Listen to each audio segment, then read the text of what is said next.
আসসালামু আলাইকুম। গত কয়েক বছর যাবৎ দেখা যাচ্ছে প্যান্ডেমিকের পর থেকে Realme, Xiaomi মিড রেঞ্জ ক্যাটাগরির মধ্যে দাঁড়াতেই পারতাছে না অ্যান্ড এর ধারাবাহিকতা প্রিমিয়াম মিড রেঞ্জে সবচাইতে বেশি দেখা যায় জাস্ট বিকজ অফ Samsung পুরনো ফোনের দাম কমায় দেয় অ্যান্ড লম্বা সময় অবধি Samsung এর এই সিরিজগুলো মার্কেটের মধ্যে অনেক রেপুটেশনের সাথে বিক্রি হওয়ার কারণে ওভারঅল ইউজার রিভিউ ভালো, তার উপর দিয়ে মোটরোলা যে জিনিসটা অফার করতেছে এখনকার সময় একদমই ক্লিন সফটওয়্যার এক্সপিরিয়েন্সের পাশাপাশি যে ধরনের হার্ডওয়্যার প্রোভাইড করে যার জন্য নিয়ারলি ইম্পসিবল Xiaomi, Realme মতো ব্র্যান্ডগুলোর এই মার্কেটে অ্যাকচুয়ালি টিকে থাকা অ্যান্ড এটা আগামী 6 মাসের মধ্যে আরও ভয়াবহ হইতে যেতেছে।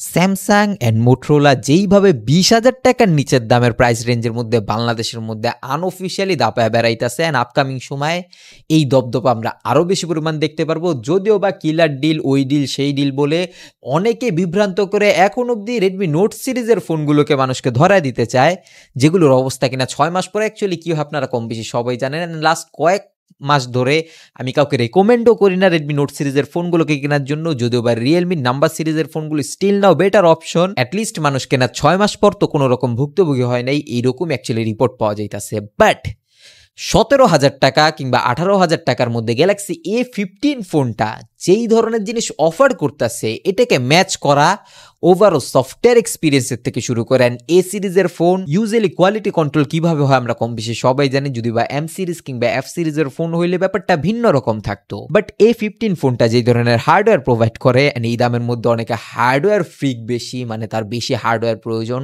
এই জন্যই তো Xiaomi Realme ফোনগুলো আগে বেশি চলতো। সেম গেম অ্যাকচুয়ালি এখনকার সময় স্যামসাং খেলতেছে, যেখানে স্যামসাং এর ব্র্যান্ড ভ্যালু এখানে একটা মেজর রোল প্লে করতেছে, যে জায়গার মধ্যে পূর্বের ইউজারদের স্যাটিসফ্যাকশন লেভেল কিংবা ইউজার রিভিউ একটা বড় রোল প্লে করতেছে। এই ফোনগুলো ওভারঅল আমাদের দেশের মধ্যে মাস স্কেলে সবার জন্য অ্যাকচুয়ালি রেকমেন্ড করার ক্ষেত্রে কিংবা জনপ্রিয় হওয়ার ক্ষেত্রেও। বাট বাকি বাজেট ক্যাটাগরি স্যামসাং এর ফোন যেটা কিনা 20,000 টাকার নিচের মধ্যে পাওয়া যাচ্ছে, সেখানে অনেকেরই সন্দেহ হইতেছে যে কোনো না কোনো একটা জায়গার মধ্যে ঘাবলা আছেই অ্যান্ড কোনো না কোনো একটা জায়গার মধ্যে হয়তো বা কম্প্রোমাইজেস হয়েছে। বাট এখনকার সময় 5G জমানায় যেহেতু 4G ফোন এটা, এখানে মোটেও অত কম্প্রোমাইজ করা হয়নি স্যামসাং এর নামের বিবেচনায়। ইভেন যে সিরিজের মধ্যে আসতেছে এই ফোনটা, এই সিরিজের ফোন বরাবরই আমরা ওভার প্রাইসটি দেখি জাস্ট বিকজ অফ কোয়ালিটি কন্ট্রোলের দিক দিয়ে ওটাকে একটু অন্যভাবে ট্রিট করা হয় অ্যান্ড প্রিমিয়ামনেসের বিষয়টা সবচেয়ে বেশি প্রায়োরিটি থাকে। সেখানে 4G ফোন হওয়ার কারণে এখনকার সময় এই ফোনটার মধ্যে নিয়ারলি কোনো কম্প্রোমাইজেস নাই। যদি আমরা এই দামের কথা ভাবি, বেসিক্যালি মিডিয়াটেকের Helio G99 প্রসেসর, এখানে যদি এক্সিনোসের প্রসেসর থাকতো কেউই এত এক্সাইটেড হইতো না। যখনই কিনা স্যামসাং এর কোনো ফোনের ক্ষেত্রে থার্ড পার্টি কোনো প্রসেসর ইউজ করা হয় ইউনিসকের বাদ দিয়ে, অ্যাকচুয়ালি সেটা মিডিয়াটেকের হোক না কেন বা কলকমের প্রসেসর, সেই সময় গিয়ে হার্ডওয়্যারের সাথে স্যামসাং এর সফটওয়্যার মিলে লম্বা সময় পরও যেই ধরনের পিক পারফরমেন্স ধরে রাখে, ওটার ইউজার রিভিউ কিংবা ইউজার স্যাটিসফ্যাকশন 6 মাস পর আরও সময়ের সাথে সাথে বৃদ্ধি পায় অ্যান্ড সেলসও তাদের বাড়ে, যেরকমটা কিনা আমরা গ্যালাক্সি A34 ফোনটার মধ্যে দেখছিলাম। অ্যান্ড এই দামের মধ্যে তারা প্রসেসর বেটার দিল, ডিসপ্লের মধ্যে সবসময় আমাদেরকে নিরাশ করতো। বাট এই ফোনটার মধ্যে হইতেছে না 4G হওয়াতে বেসিক্যালি 6.5 ইঞ্চের ডিসপ্লে, একটা সুপার অ্যামোলেড প্যানেল যেটা কিনা 90 হার্জ রিফ্রেশ রেট নিয়ে আসে, যদিও বা 120 হার্জ নাই, কিন্তু এর থেকেও বেশি ডিসঅ্যাপয়েন্টেড মানুষজন শুধুমাত্র এই নসটার জন্য। বাট এটা নিয়ে কথা বললা কোনো লাভ নেই, কেননা স্যামসাং মোটেও ভালা হইব না, এটা এখন অব্দি বোঝা যেতেছে। তারা 30,000 টাকা দামের মধ্যে গ্যালাক্সি A34 ফোনটার মধ্যে যে ধরনের নচ ডিসপ্লে প্রোভাইড করে, এটা একমাত্র তাদের সাহসেই কুলাবে এই দামের মধ্যে এখনও অব্দি 2024 সালের মতো সময় এসে নচ ডিসপ্লে দেওয়া। যদিও এটাকে কনসিডার করে নিলে ওভারঅল সফটওয়্যার এক্সপিরিয়েন্স থেকে শুরু করে ক্যামেরা একটা গেম চেঞ্জার এই দামের মধ্যে। 50 মেগাপিক্সেল একটা প্রাইমারি ক্যামেরা ইউজ করা হয়েছে অ্যান্ড অবভিয়াসলি এখানে স্যামসাং এর সেন্সর ইউজ করা হয়েছে। 5 মেগাপিক্সেল একটা আল্ট্রাওয়াইড ক্যামেরা, 2 মেগাপিক্সেলের ম্যাক্রো। সিম্পলি বলতে গেলে এই দামের মধ্যে সবচাইতে বেস্ট ক্যামেরাটা এটাই প্রোভাইড করবে।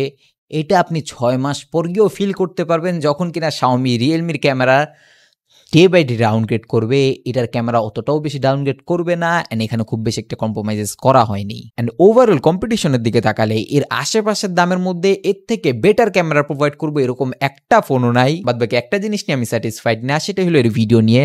এখানে 1080p 60 fps অ্যাটলিস্ট দরকার ছিল, 4K তে না হইলো। বাট 1080p 30 fps সেলফি তো রয়েছে 13 মেগাপিক্সেলের যে সেলফি ক্যামেরাটা, ওইটা দিয়ে শুধুমাত্র 1080p 30 fps এ এই দুইটা ক্যামেরা দিয়ে ভিডিও শুট করা যাবে, যেটা এখনকার সময় অনেকটাই বেমানান। বাদবাকি কিছু সিম্পল জিনিস মেনশন করার মতো বিষয়, স্টেরিও স্পিকারের সাপোর্ট নাই, 5000 মিলিঅ্যাম্পিয়ার একটা ব্যাটারি যেটা কিনা ফাস্ট চার্জিং সাপোর্ট করে শুধুমাত্র 25 ওয়াট, এগুলো অ্যাকচুয়ালি মডারেট বিষয় এখনকার সময়। বাট দ্য থিং ইস এই ফোনটা অ্যাকচুয়ালি কাদের জন্য রেকমেন্ডেড? যখন কিনা স্যামসাংয়ের এই সিরিজের নাম শুনে অনেকেই যারা কিনে ইয়াং মানুষজন আছে তারা এটাকে ধইরা নেয় যেটা হয়তো বা মুরব্বীদের ফোন কিংবা প্যারেন্টসদের গিফট করার মতো একটা জিনিস। বাট পুরো সিনারিওটাই ঘুরিয়ে ফেলে এখনকার সময় এই ফোনটা এই প্রাইস রেঞ্জের মধ্যে। হোক না আপনি গেমার, মাঝে মধ্যে গেম খেলেন, মডারেট ইউজার কিংবা রেগুলার ইউজার, আপনার জন্য এনি ডে এটা একটা কিলার ডিল হয়ে দাঁড়ায়। যেই ধরনের প্রসেসর নিয়ে আসে এই ফোনটা, যে ধরনের ক্যামেরা এক্সপিরিয়েন্স, ওভারঅল যদি 19-20-এরও তফাৎ থাকে তারপরেও আমি নিজে পারচেস করলে এই ফোনটাকে পারচেস করতাম ফর লং টার্ম ইউজেস কিংবা লম্বা সময় অবধি কোনো ঝামেলাহীনভাবে একটা ফোন ইউজিংয়ের যে এক্সপিরিয়েন্স ওইটাকে লুফে নেওয়ার জন্য। বাদবাকি চাইনিজ ফোনগুলো প্রথম 6 মাস কীরকম চলে, পরবর্তী 6 মাস কীরকম চলে, যারা কিনা অ্যাকচুয়ালি ইউজ করতেছে তাদের থেকে একটা আনবায়াসড ওপিনিয়ন নেওয়ার ট্রাই করেন। ফোনের হিটিং থেকে শুরু করে যেই ধরনের সফটওয়্যার এক্সপিরিয়েন্স শাওমি রিয়েলমির ফোনগুলো এখনকার সময় প্রোভাইড করে সেই তুলনায় এটা এনি ডে কিলার ডিল। অ্যারাউন্ড 20,000 টাকার নিচের দামের মধ্যে এটার কম্পিটিশনে শুধুমাত্র একটা ফোনে এখনকার সময় আছে, সেটাই হলো মোটরোলা মোটো G34 ফোনটা।